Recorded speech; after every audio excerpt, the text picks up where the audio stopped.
Le colo, il y a irresponsabilité à l'État de perdre des sous plus de 100 Congolais. Donc, on a plus de 400 Congolais au Baki. Bah, là parce que l'État a zala qui responsable et puis l'État a zala responsable té. Nabokambia qui ça lelo, toko mona bosoto. Toko vivre na ba niveau bouché, toko vivre na ba inondis na ba coin ya ba avenue. Conséquence toko vivre lelo. Et ça fruit, il y a 3 échecs. Plan urbanistique, il y a ville à Kinshasa et commis à Kala. Lelo Mboka Tozali ko enregistrer plus de 100 morts. Honorable président Tozo Mituna, Mbongo yo ministre de finance azoboya kopesa po basala ba érosion. Ezali mbongo ya ye to eza mbongo ya ba congolais oyo lelo bakufu plus de 100. Tokoki jamais kondima makambo boy. Bakolo ba député bazo salate alors que ba député to sali musala na biso et keye pas ministre ya finance, ministre des finances azo bloqué mbongo. Azo bloqué yango pourquoi? Blocage de la biangote. Et puis, il y a un député union sacrée. Pour la réunion union sacrée, le barangote. Gouvernance à l'élo. Et la gouvernance à Babomi. Ngobilo aujourd'hui sera même ça va congolais combien de décharges publiques il y a dans la ville. Tu vois la mission d'inondation. Tu sais que le coup fait la 100 morts dans l'inondation. Il y a une vidéo sur les allées. Si vous l'élo, tu vois on appelle Ngobila qui était. Tu vois on appelle cousin qui était. Alors, l'idée nationale, les journées, drapeau en berne, est-ce que nous en avons besoin en réalité? Nous voulons voir à pied d'œuvre en vue de nous éviter des catastrophes. Nazo, c'est la générale Kenger à répondre à Bisso. Il y a des porte-parole à FRDC. Bisso, tu veux être là, pas qu'il n'y ait Bisso Nyos. Tu veux être au Solana, ba rebelle wana te. Ba rebelle ou ba terroriste wana te. Ba pinga yé est communauté africaine wana. Non, yé ko le Congo, ba kei. Ba fandi, ba solo lipe. Ce que moutuna langai. Ba soli nini. Les loyaux. On peut nettement comprendre que l'État congolais, c'est l'État qui ne sait même pas respecter sa propre parole. Donc, on est revenu sur notre décision. Maman, Atezagi est sur la communauté africaine. Bayaki a pour nous aider, bisoto bengana bango. Bayaki a pour nous aider sur la bango. En tout cas, Moutouna et Malonga, en général, les King ils vont parler de quoi? Ils ont eu à parler sur quoi? Pour le peuple congolais retenir Nini Namasolo Nabino. C'est en fait ça, là même la genèse de la grande problématique. Les Congos, depuis l'arrivée de M. Antoine, souffrent de l'application effective de l'état des droits. Batang il a la compétence dévolue dans le service ouana. Et pas il va communiquer à combien ça va juge. Sauf à démissionner. Si on a démissionné à dénoncer la pression, à appel anonyme à Zozoa. Yo conseil au bien pour toutes les questions Nini. Batang il a la compétence dévolue dans le service ouana. Et pas il va communiquer à combien ça va juge. Sauf à démissionner. Je ne savais pas que le Congo appartient à seulement quelques individus. J'ai demandé l'autorisation de survol. Ça fait déjà plus ou moins maintenant une semaine. Et le patron de service de renseignement a décidé de ne pas donner l'autorisation. Pas si peut-être ils ont acheté ces pays et combien on doit rembourser pour que les gens soient autorisés. Bosimbia compara Tata Mokondi Akala, le sénateur na chaîne noire. Ti le a retiré en mote. Dès la jeunesse, le nga na boza na modèle la jeunesse ba bosembe. Nga na boyi. Bolongola nga. Moi je vais tozano. Et loko moko te ko bima tozano. Sinon, bah, on s'est rassemblé 3 mois, émission Lécaté, 3 mois, et puis après, c'est fini. Et là, théâtre, il y a 30 minutes, et puis c'est donc, l'institution d'appui à la démocratie, on est que tombe la démocratie dans le cannabis, c'est non méritant.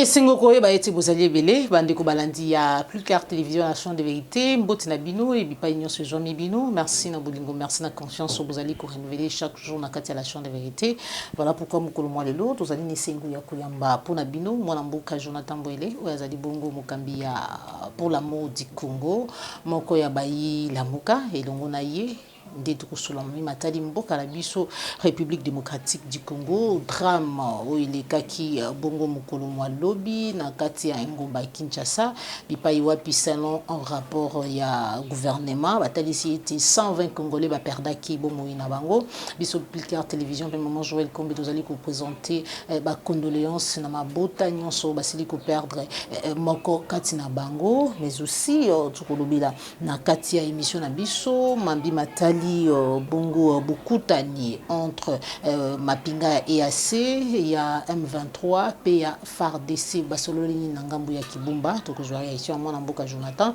sans oublier matali de justice bipai wapi tolandaki uta mikolo mileki démission ya Zuzi oyo azali bongo mokambi ya tribunal ya commerce ya Katanga to pe na Lubumbashi oyo asilaki ko démissionner suite na pression oyo azali kozwa. Qu'est-ce qui se passe? Tokozwa réaction mwana mboka Jonathan sans plus tarder tokopesa matono na Joël Bonago chasseur d'image ozwa sima caméra matono na bainyo bazali kolanda biso na République démocratique du Congo na ngomba Kinshasa pe na libanda ya mboka mwana mboka Jonathan mbote na yo mbote maman Joël Kombe mbote na balandinyo sur Plus Clair Télévision mbote pe na grande équipe technique oyo kosunga biso to kotana ndako ba congolais nazane sengo ya ko bianga mepai na yo na nzela ya émission vérité de tous côtés pour na kosolola ekolo pambate pasi mawa pe monyokoli ndezo caractériser 4 ans ya bokambi ya ndeko Antoine na ya IDPS na ye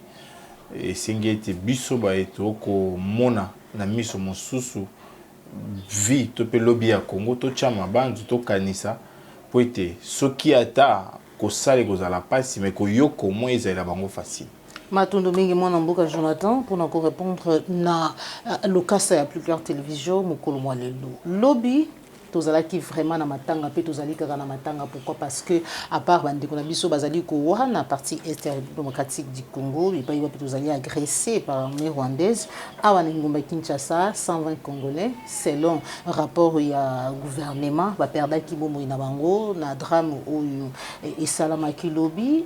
Pourquoi? Parce que caniveau, beaucoup de choses, vous allez que ça a été vraiment urbanisation, tout babongo ezala malamu te na kati ya mboka na biso, ça fait 3 semaines depuis que Alexis Tambwe Mwamba na ngambo ya Sénat talisa ki ete mboka na biso Kinshasa ezali moko ya ba ville ezali salité makasi to kobosa na te ete na 2021 Jean-Marc Kabunde longona ba ponomi ya Kisasa batalisa ki ete ville ya Kisasa ezala ki gouverner te oyambi yango lolenge. Moi, Joël, ce que vous permettre de garder 1 minute de silence, pambaté, dans l'intervalle il y a 2 semaines, de perdre plus de 400 Congolais. Vous pouvez se rappeler qu'Ichiché, le lobo habitué, on a plus de 300 morts dans le massacre des terroristes et M23.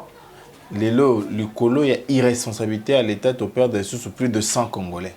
Donc, on a plus de 400 Congolais au Baké. Ceux qui n'ont pas dit ça, pour les monsieur Zéayo, surtout quand tu as 1 minute pour te candidater bawe et bon si manacha makanisi. Merci mingi maman Joël pour la grâce au PCBC qui te candidater batoana. Il y a liboso na kaboli mawana ba Congolais nyonso ba kolela. Bakolela parce que l'État azala qui responsable et puis l'État wana ozala responsable pambate bateau bako kambana kati ya l'État bazana no responsable ya mibale na PCP mawananga na kaboli mawana famille nyonso ya mamu national mama chala mono atike kibiso uta poso eleki pambate likolo na yende culture congolaise tombo maki moke surtout valorisation ya lango ya banaye ko yemba na yango to ko se rappeler na ba titre le quoi Chibola Mulumbai.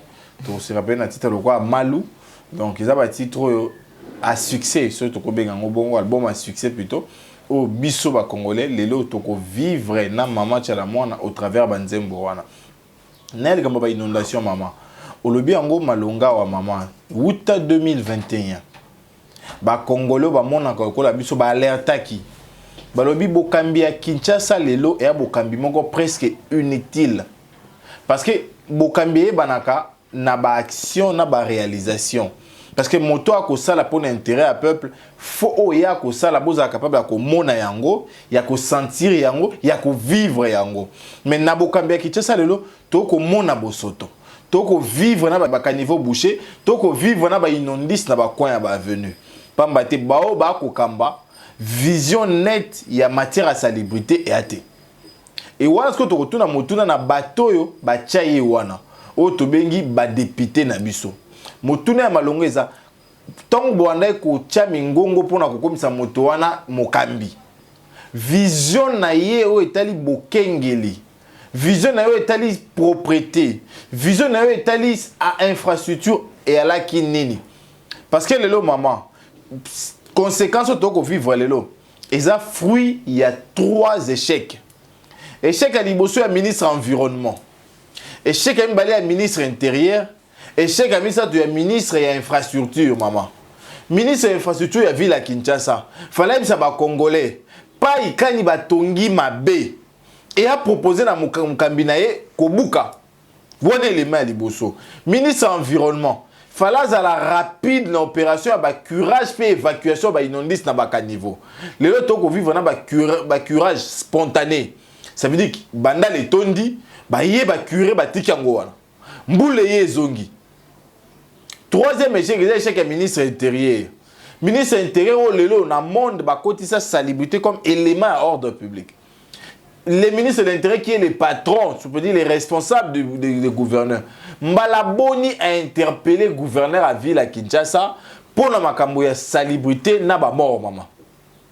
En 2021, il faut qu'on rappelle, na matete bandeko ba waki pe karal ba inondation. Tu as 2 semaines avant de Kotambu Mamba loba, bandeko ba waki lisusu.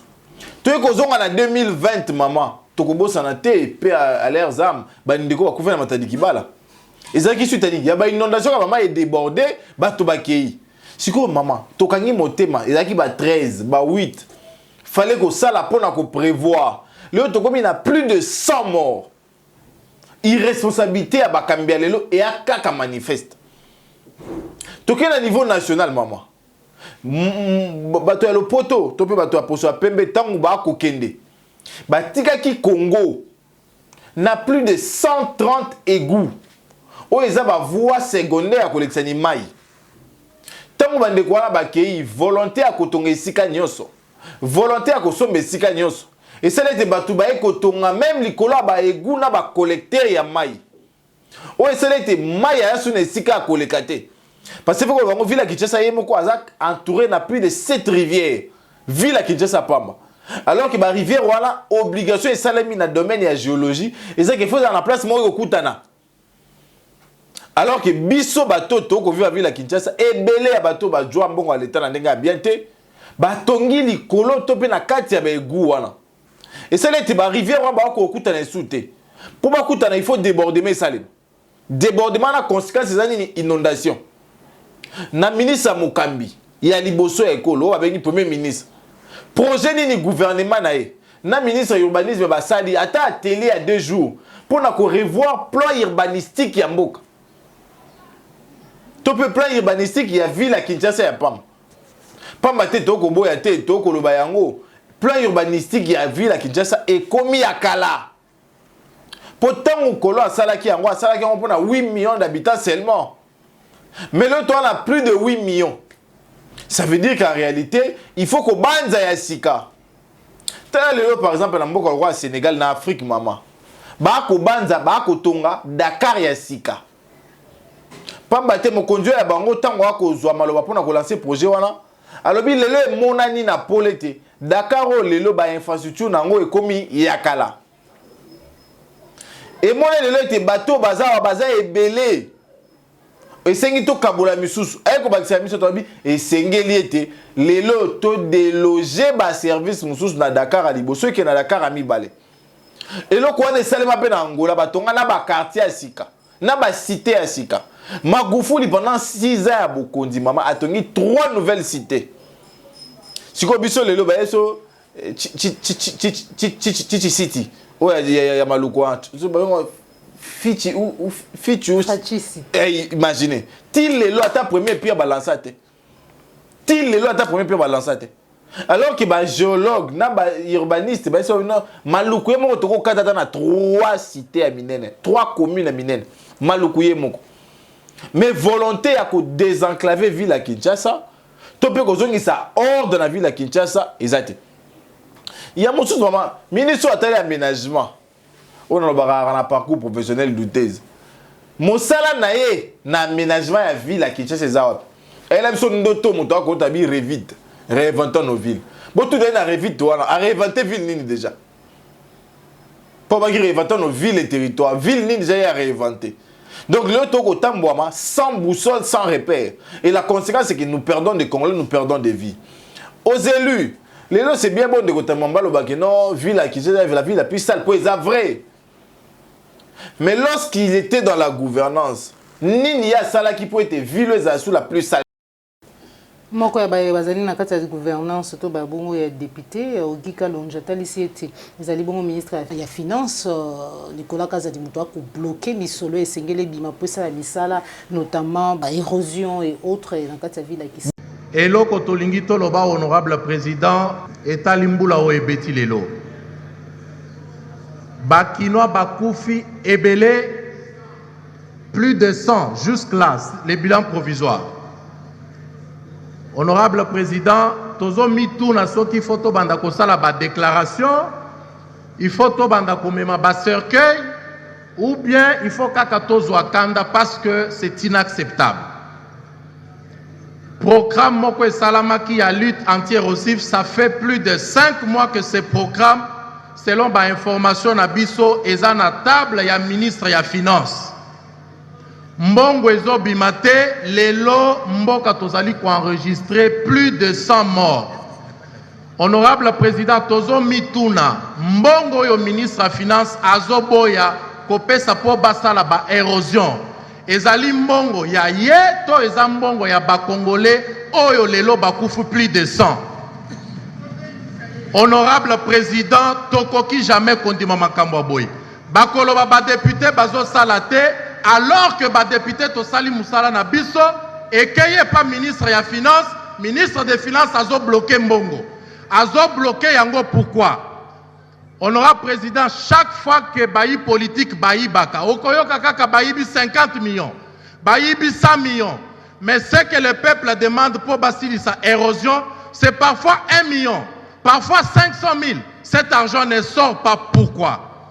Honorable président, avec tout le respect que nous avons pour vous, Toko Senga na yo lobby avant Tokanga président, Tomo na ministre ya finance awa, na ministre ya infrastructure, qu'ils viennent nous expliquer, ça c'est les morts de trop.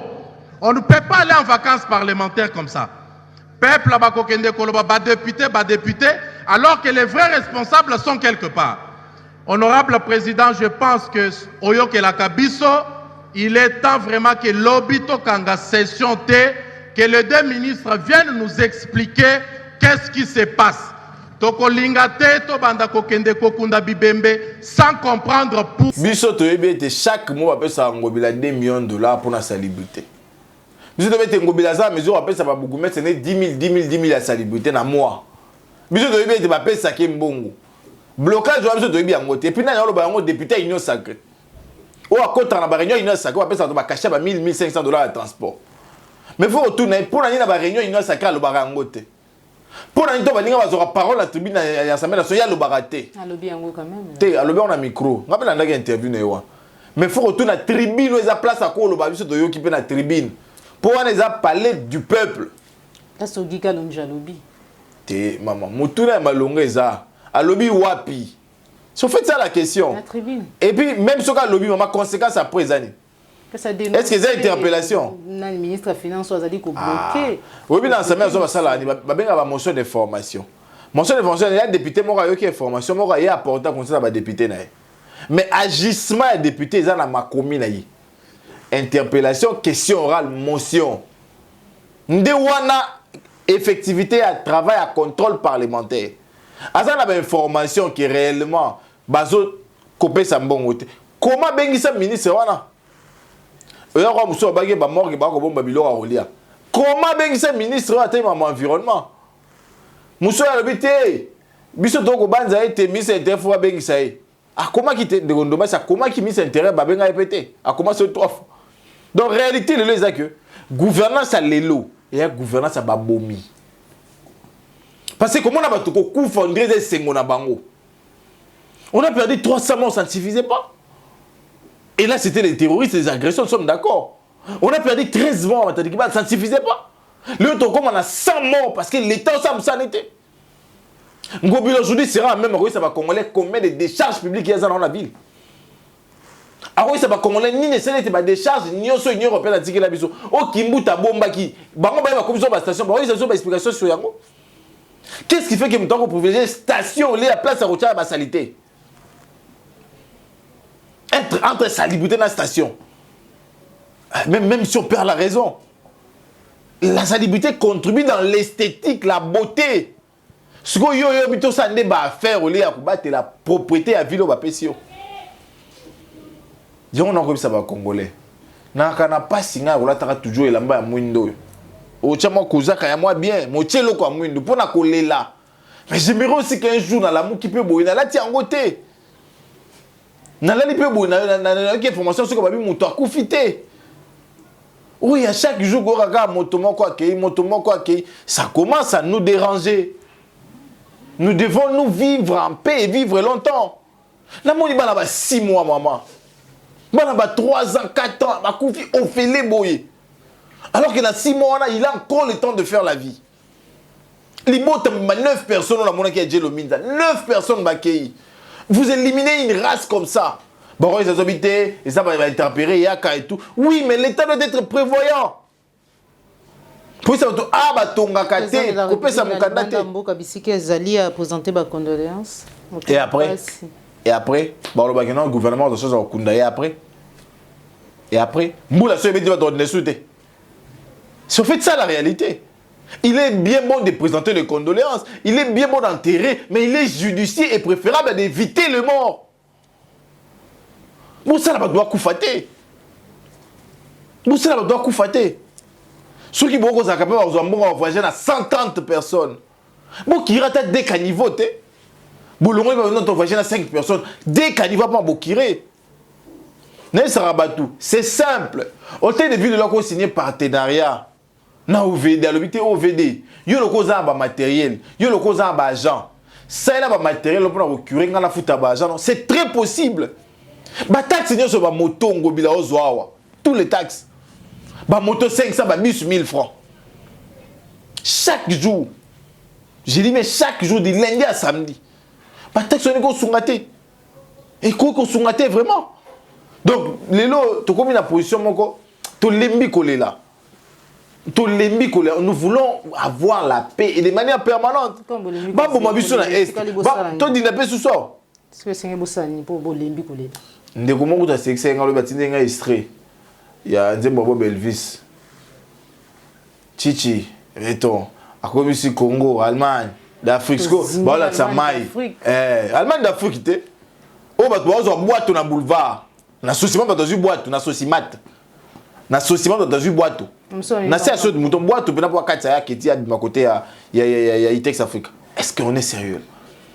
En plein boulevard du 30 juin. C'est pas Kabila parce que jusque-là, Fatin n'a construit Bézaté. C'est tout ce que Kabila a laissé, les Chinois. Kabila n'a pas construit le sol de mouton.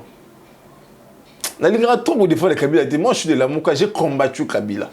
Mais Kabila n'a pas construit le sol de mouton. Parce qu'il y a des réponses, c'est Zaliwana. Non, répondre. Kabila a construit le sol de mouton. Le sol de mouton est Tongami, na Chichi.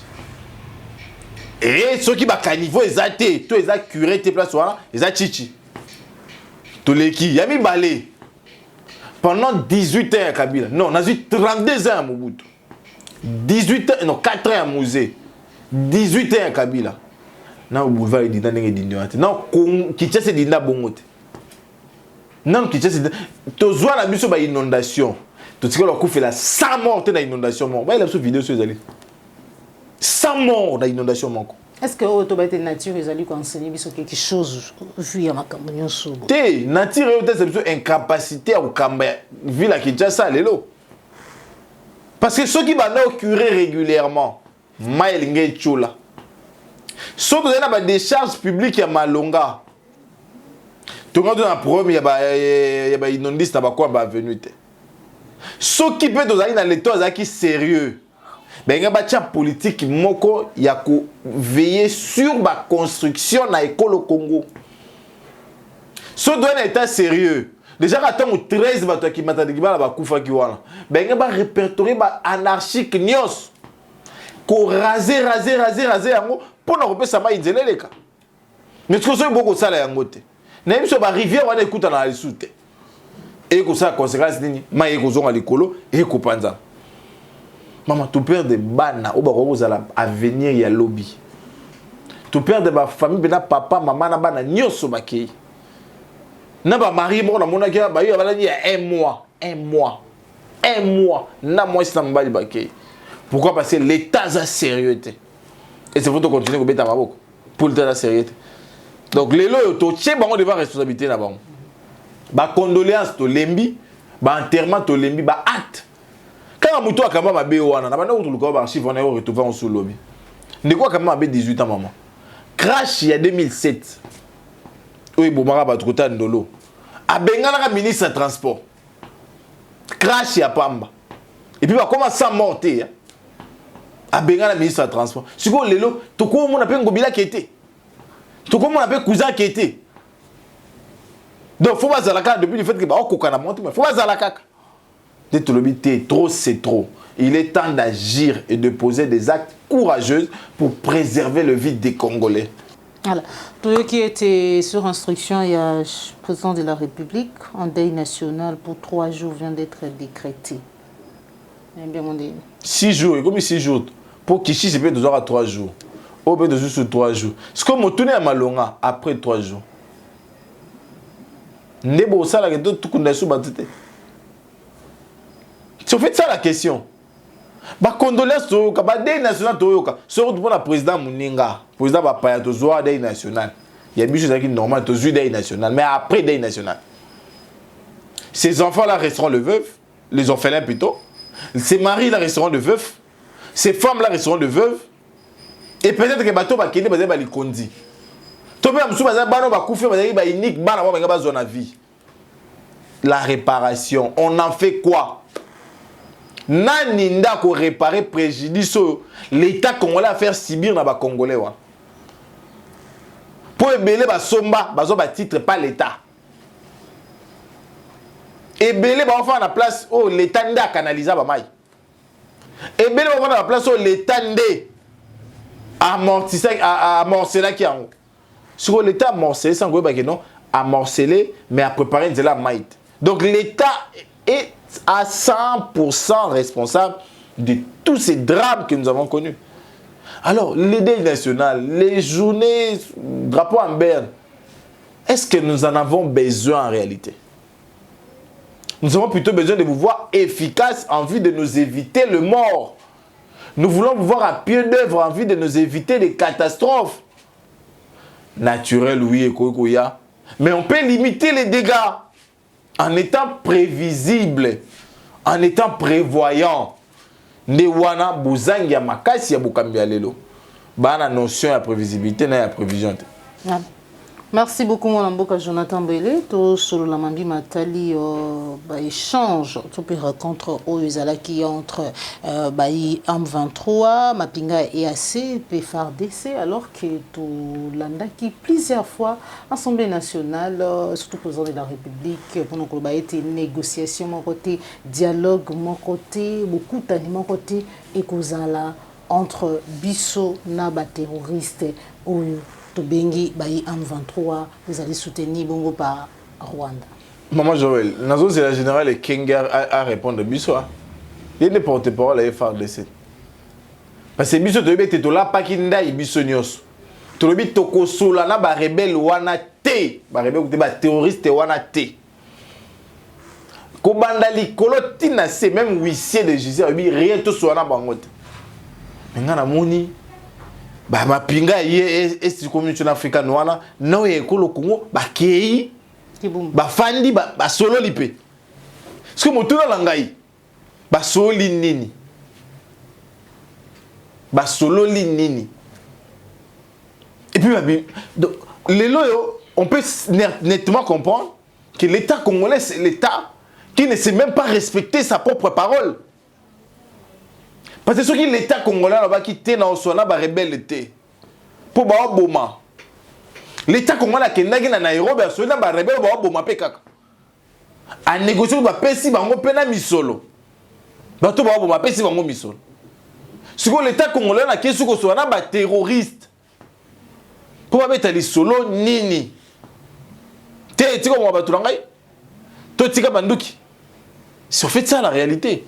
Donc, on est revenu sur notre décision. Est-ce que c'est une initiative à l'État congolais tout est assez? Maman, tu es ici communauté africaine. Bayaki a pour nous aider, biso to bengana bango. Bayaki a pour nous aider sur na bango te. Donc, ba pesi biso raison.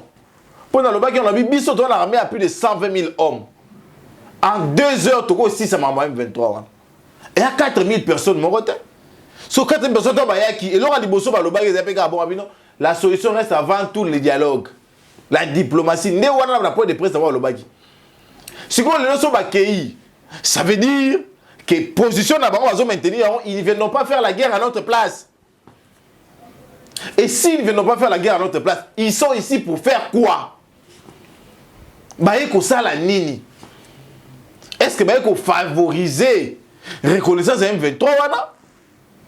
Tout baeko accompagner bango. En tout cas, Moutouna et Malonga et général King ils vont parler de quoi? Ils ont eu à parler sur quoi? Un terroriste et des armées régulières, Basololi, Nini. Et puis, tu as attitude de porte-parole, trop confiant, hein? Enfin, n'a pas de bombé. Pourquoi? Parce que les loyaux, tout le monde a te fléchir devant Bango. Rebelle à zone tateni nanga sans autorisation nangai. Rebelle à zone bomangai. Rebelle à zone violenté ngai. Rebelle à zone occasionné koyi bangai. Non solana e nini. Non solana e nini. Terroriste. Terroriste, écoute, non solana e nini. Et puis les bafana na bango bazu ba photo ba bimisi pe.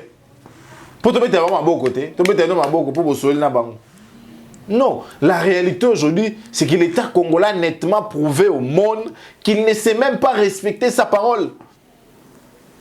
Bobérel bon en Nairobi. Bobo ibaya kuna mais ah boke vers bango. Boke vers bango. Ata sonité, ata retenue. Nenga na dans l'Est bati kaka ici communauté africaine kende yemoko. J'allais d'accord. Pour na ressortir maman to na bango ba boy to beta bango siko. Mais bino pe bo accompagner bango. Pour dire quoi? Pour parler sur quoi? Donc, le Makambo, il y a sécurité à Est et à Mboka. Je l'ai dit et je l'ai redit toujours, et ça a toujours été ma position. Nous devons nous faire la guerre à ces terroristes-là. Nous devons nous faire la guerre. Nous avons de militaires, de policiers capables pour faire la guerre à ces M23-là. Tout le monde s'en a mango. En 2013, on n'a pas eu besoin des Soudan du Sud pour soutenir Bissot. On lui a 6 ans pour comme État. On n'a pas eu besoin du Kenya. Nous avons, nous, organisé notre armée, nous avons, nous, fait la guerre et récupéré notre gomme en son temps. Si vous voulez, vous avez des décisions tentaculaires, des décisions tape-œil. Il y a des bosseurs qui ont été des sièges. Oh, écoute, ça bon. Et c'était des sièges qui ont obligé à côté ça bon. Et c'était des sièges qui ont été dans Bunaga dans Nabiso.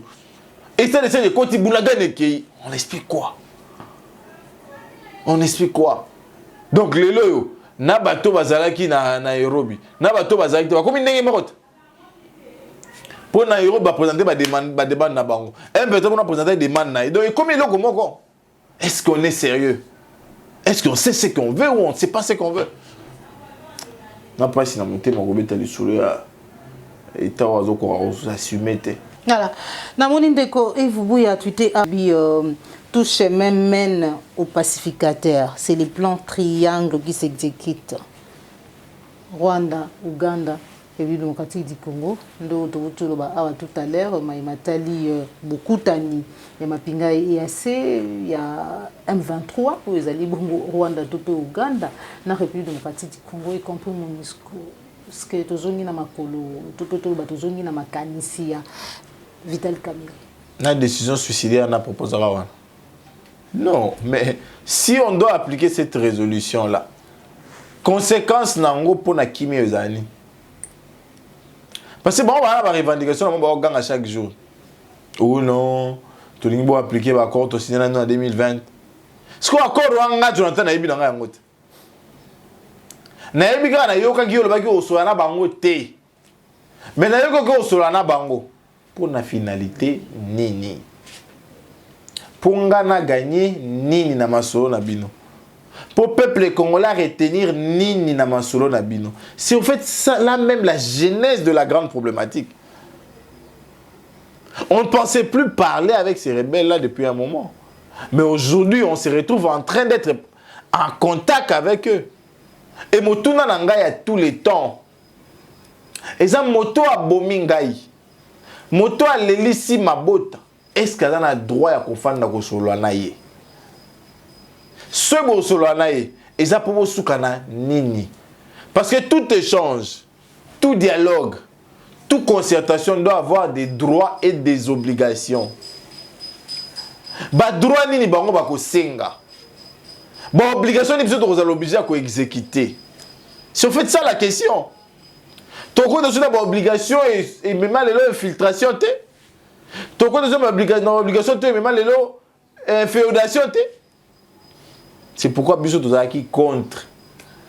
Mais pourquoi on peut pas faire un mangongi? Bakei. Tout le monde ici communauté africaine est sunga bisote.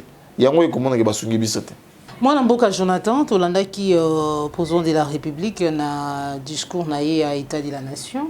Matalisa qui était singela qui sanction contre juge Zouzou Bazali avéré. Et là, Tozali Koyoka Tongo me dit pourquoi ça c'est une seconde fois scandale Nangambo ya Lubumbashi, mais cette fois-ci au moins président et tribunal des commerces a Siliko démissionné suite à la pression Yazali Kozwa instrumentalisation et justice au président de la République à Beta qui s'était payé à Télémélaki aux alliés comme on a été les éradiqués les alliés persister tout peut zali le ligne réaction na yo tango zali koyoka réaction tout peut lo été juge o ya wuti ko démissionner ko lo baboy. Bonjour à tous. Je commence par me présenter. Je suis maître Jean-Marie Kalenga du barreau de Lubumbashi. J'ai essayé de suivre personnellement les dossiers MCK de Moïse Katumbi contre Necotrans Mining devenu NB Mining de Pascal Beveragi, ex-agent de MCK. J'ai compris qu'il y a plusieurs spéculations. C'est comme ça qu'en tant qu'homme de droit, j'ai jugé bon d'éclairer l'opinion. Pour aller tout droit au but, je m'en vais placer un mot dans cet acte ultime d'une saga, la fin d'une très grosse escroquerie de M. Pascal Beveragi contre M. Moïse Katumbi. Pour rappel, fin 2015, afin de se concentrer à ses ambitions politiques, Moïse Katumbi décide de vendre son entreprise de sous-traitance minière, MCK, à Necotrans Mining, propriété du français Necotrans Holding. Une précision de taille, j'insiste là-dessus, est que l'une des clauses de cette vente prévoit que les actions de la société acquéreuse Necotrans Mining, détenues par Necotrans Holding, seraient inaliénables. Comprenez bien ce terme sur le plan de droit. Tant que le prix des cessions ne serait pas intégralement payé, Necotrans Mining ne pourra jamais poser un acte de droit en son nom parce que jusque-là, pas propriétaire. Après dépassement de l'échéance de 3 ans, seulement 14,28% du montant global avait été versé aux bénéficiaires de MCK. Pendant ce temps, l'ancien agent de MCK, je cite, M. Pascal Beveragi, profite de la situation de l'absence de M. Moïse Katumbi au pays pour transférer 85,72% des actions de MCK dans sa nouvelle société dénommée Octavia et change la dénomination de MCK en NB Mining pour en devenir repreneur sur base d'un redressement judiciaire dans la cession des actions de Necotrans Mining. N'étant pas payé par Necotrans Mining, devenu NB Mining, dont M. Pascal Beveragi, un sujet français détenait 85,72% des parts et sur base de la clause d'inaliénabilité des actions MCK tant que le montant global n'aurait pas été versé. En homme de droit, Moïse Katumbi a saisi la justice française, pays de M. Pascal Beveraghi, et a obtenu en mai 2018 à la Cour d'appel de Paris l'annulation de la cession de 85,72% des actions de MCK envers Necotrans et par conséquent de Necotrans vers la société Octavia de l'usurpateur Beveraghi. Je précise que les deux arrêts rendus publics le 15 mai 2018 par la Cour d'appel de Paris se fondent sur la clause d'inaliénabilité conventionnelle entre MCK et Necotrans devenu NB Mining, comme le prix de la cession n'était pas intégralement payé. On dirait que cela ne suffisait pas. M. Pascal Beveraghi amène l'affaire en appel jusqu'à la plus haute juridiction française qui est la Cour de cassation. Cette cour vient de trancher en dernier ressort en faveur de Moïse Katumbi qui redevient de plein droit actionnaire de ses parts inaliénables de la société MCK. En conséquence, et sur le plan du droit, la vente de MCK n'ayant pas été conclue, tout acte quelconque posé par qui que ce soit tombe et est frappé de nullité absolue, notamment le changement de la dénomination de l'entreprise et ou la cession des actions. M. Pascal Beveraghi doit remettre sans forme de procès aucune tout le patrimoine de la société MCK à son propriétaire, dont les engins de sous-traitance, le siège de la société, le contrat hérité et même plus loin, les bénéfices qui découlent de l'exploitation frauduleuse de tout le temps que l'affaire était en justice. Bref, M. Pascal Beveraghi, qui vient d'être débouté par la justice de son pays, doit tout rendre à Moïse Katumbi jusqu'au moindre stylo dans le bureau. À ce stade, il ne reste aux avocats de Moïse Katumbi que d'introduire une action en justice auprès du tribunal de commerce de Lubumbashi en vue d'obtenir l'exéquatur, qui est un titre donnant dans un État la force exécutoire à un jugement rendu dans un autre pays. À bas le voleur Pascal Beveraghi, vive la justice pour Moïse Katumbi, vive la vérité. Voilà, réaction là. Maman, déjà il faut le dire. Kaka courageux. Kaka mutu azana ba valeur. Nde akofanda zubik na ye, abandi okoma ba ligne na suka sinya bi na tike bongao. Natangi mukanda plus de 20 ans de carrière. Plus de 20 ans de carrière. Et le faut que ba magistrat na biso à tout moment bouger bona ba affectation. Donc il faut dire plus de 20 ans d'instabilité dans la famille. Pour faire le koto akende koto, le koto akende koto. Il faut d'abord l'encourager pour cette décision courageuse au azui. Il y a côté qui est bon. Mais il faut mettre sur l'état de droit. Les Congos, depuis l'arrivée de M. Antoine, souffrent de l'application effective de l'état de droit. Nous sommes la seule état où Mbongo était bunga. Mais on ne sait pas nous dire qui a pris cet argent, 57 millions à 100 jours. Et personne n'a été sanctionné en retour. Tous a quitté. Comme pour dire que Mbongo est bungate. Mbongo est bungate. Toi, la seule état, le lot, mon bec, ils ont respecté les sous-autés. Moutaron comme éligible à grâce présidentielle, au PCA en côté. Pour balingake t'es pas conseiller tel. Pour balingake tel dans service tel. Tout dans les seuls pays où les lots, justice les a appliqués, il y a 2 poids 2 mesures. Jean-Jacques Mamba a signé à résidence à l'époque. Kabound à Kabound. Donc je n'ai jamais apprécié la gouvernance, même temps, on a même en opposition. Pourquoi signer en résidence? 2 poids 2 mesures. Les lois instrumentalisées sont injustice. Mais comme il y a des quoi lemba et bandi otanga makala. Faut se rappeler na huissier au moins si na kufa qui kola choc. Faut se rappeler na huissier wana choc et bomele moi si. On y a victimisation ya Katumbi ezali lolenge ya Katumbi ya kosala makambo ko se victimisaka chaque fois bangonde ba pesi bazuzu wana ba to yi des pesi dans Katumbi baza union sacrée. Mais lettre wana moni kombo Katumbi temte signant. Na moni juge Batubenga Ilunga Laurent. Ou a pesi référence ya ba affaire. Na ba société. Ba société Katumbi a pesi mbongo pour être démissionnaire ko ça été azali ko subir pression. Qui est rappelé ça bon. Mais réalité en wana. Est-ce que basala ba saisi toté? Basala ba saisi. Est-ce que titre exécutoire exact juge à l'objet exact? Tout à mukanda wana. Juge à l'objet titre exécutoire exact. Donc moyen agré na yango exact. Mais ya soni za ba argument ezo landa na sima. Ba lobi te. Ozo sunga motazo makoki pour l'obunception na élection mais c'est quand même bizarre.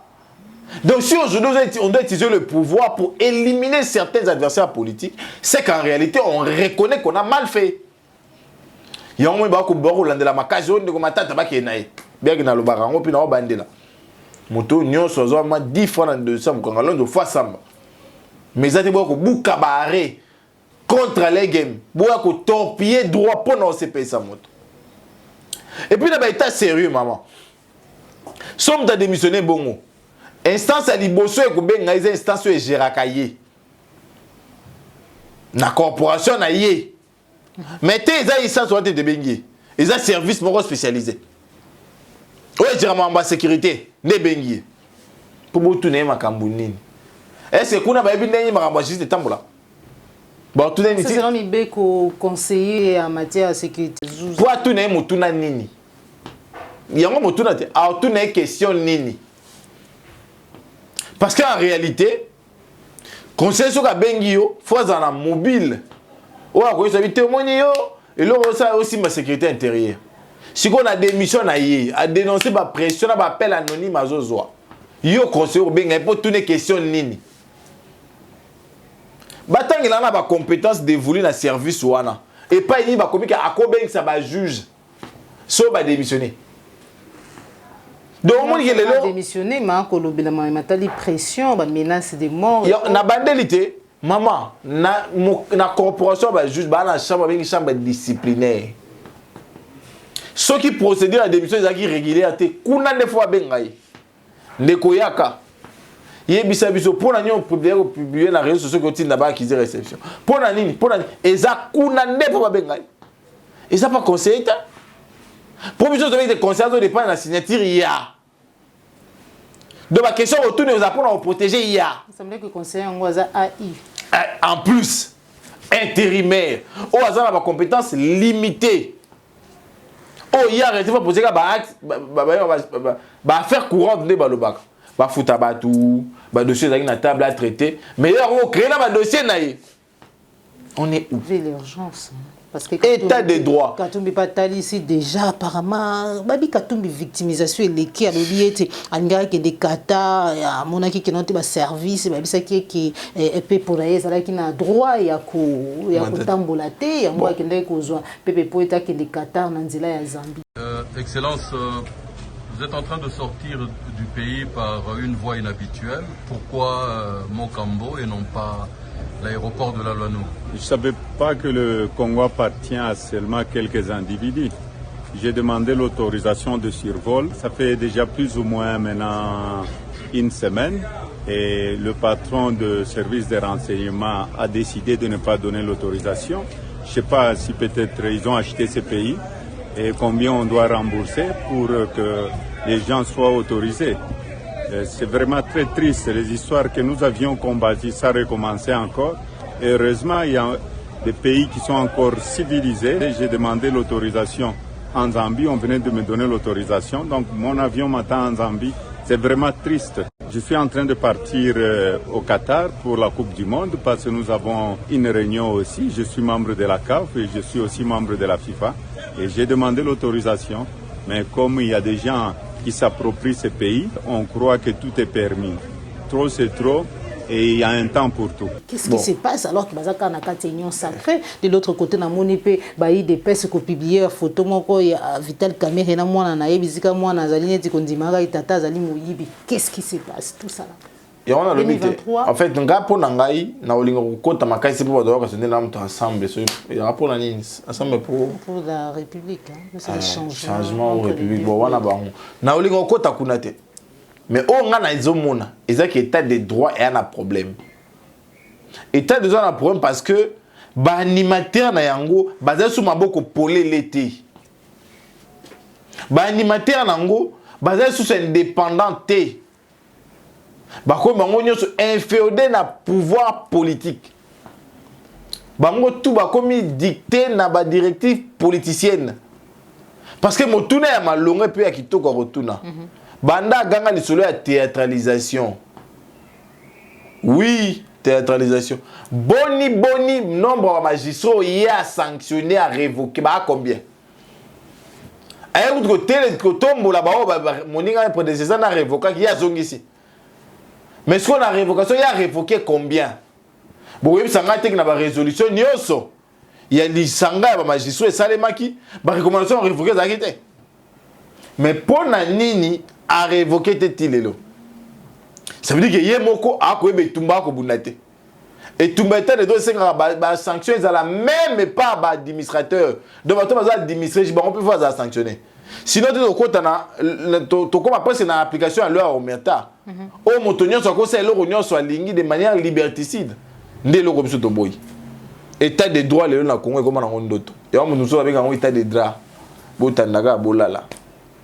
Et ibenti bolala état mais botandaga bolala.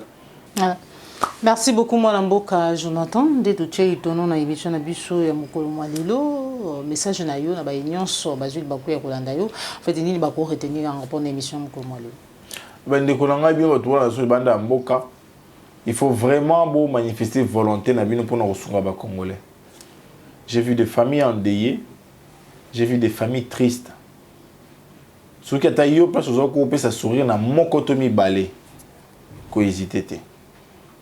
Ce qui a été passé aux alocos, on peut na mabondeli, ko hésiter pété. Merci Nabino ou beaucoup continuer à soutenir biso na combat, na ba conseil, na mabondeli, na ba remarque, ezo aider biso makasi. Pour régime Tibola Mulumba yo, eza passi. Eza vraiment passi.